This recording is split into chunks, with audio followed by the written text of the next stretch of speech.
ஓம் சாய்ராம். அத்தியாயம் 22. பாம்புகளை கொல்வதை பற்றி பாபாவின் கருத்து. ஹேமந்த் பந்த் தேலும் பாம்பும். பாபாவின் பரிந்துரையின் பேரில் காகா சாஹேப் தீஷித் தினந்தோறும் ஏக்நாத் மகாராஜின் 2 நூல்களை பாராயணம் செய்து வந்தார். அவைகள் பாராயணம் செய்யப்படும் போது கேட்டுக்கொண்டிருந்த நல்லதிர்ஷ்டம் பெற்ற மக்களில் ஹேமந்த் பந்தும் ஒருவராவார். தமது தாயாரின் அறிவுரையின்படி ஹனுமான் ராமரின் பெருமையை சோதிக்கும் கட்டம் படிக்கப்பட்ட போது அனைவரும் மந்திரத்துக்கு கட்டுப்பட்டவர்கள் போன்று கேட்பதில் மூழ்கி இருந்தனர். ஹேமந்த் பந்தும் அவர்களுள் ஒருவர். அப்போது ஒரு பெரிய தேள், அது எங்கிருந்து வந்ததென்று யாரும் அறியவில்லை, ஹேமந்த் பந்தின் வலது தோள் மீதிருந்த துண்டின் மீது தாவியது. முதலில் அது கவனிக்கப்படவில்லை. ஆனால் கடவுள் தமது கதைகளை ஆர்வத்துடன் கேட்பவர்களை பாதுகாக்கிறார். எனவே ஹேமந்த் பந்த் தற்செயலாக திரும்பிய போது பெரிய தேளை தோள் மீது கண்டார். அது மரண அமைதியுடன் இருந்தது.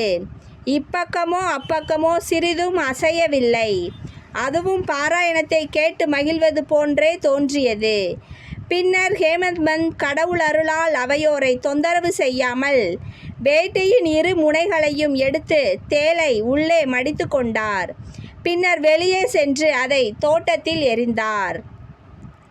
மற்றொரு சந்தர்ப்பத்தின் போது ஒரு நாள் சிலர் காகா சாஹேப் வாதாவின் மாடியில் அந்தி சாய்வதற்கு சிறிதே முன்பாக உட்கார்ந்து கொண்டு இருந்தனர். அப்போது ஒரு பாம்பு ஜன்னல் நிலையிலுள்ள துவாரத்தின் வழியாக ஊர்ந்து வந்து சுருட்டி கொண்டு அமர்ந்தது. விளக்கு ஒன்று கொண்டு வரப்பட்டது. முதலில் அது மிரட்சி அடைந்த போதும் அமைதியாக அமர்ந்து தலையை மேலும் கீழும் அசைத்து கொண்டிருந்தது. பின்னர் பலர் கம்புகளுடனும் தடிகளுடனும் ஓடி வந்தனர். அது ஒரு இடக்கு முடக்கான இடத்தில் அமர்ந்து கொண்டு இருந்தமையால் ஒரு அடியும் அதன் மீது படவில்லை. மனிதர்களின் சப்தங்களை கேட்டு பாம்பு தான் வந்த துவாரம் வழியாகவே விரைவாக திரும்பி சென்று விட்டது.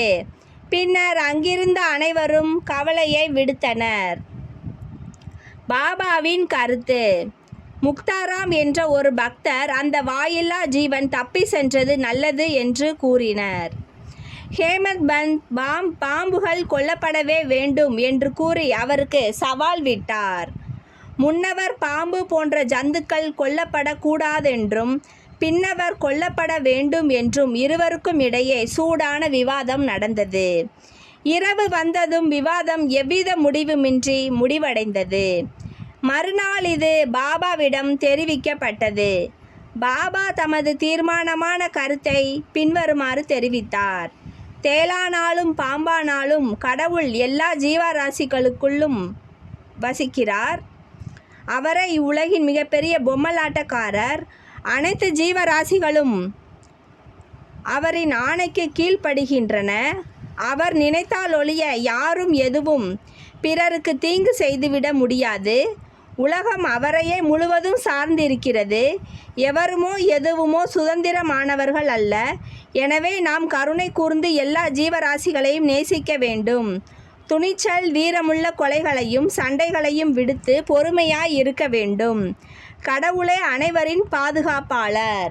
ஸ்ரீ சாயியை பணிக. அனைவருக்கும் சாந்தி நிலவட்டும்.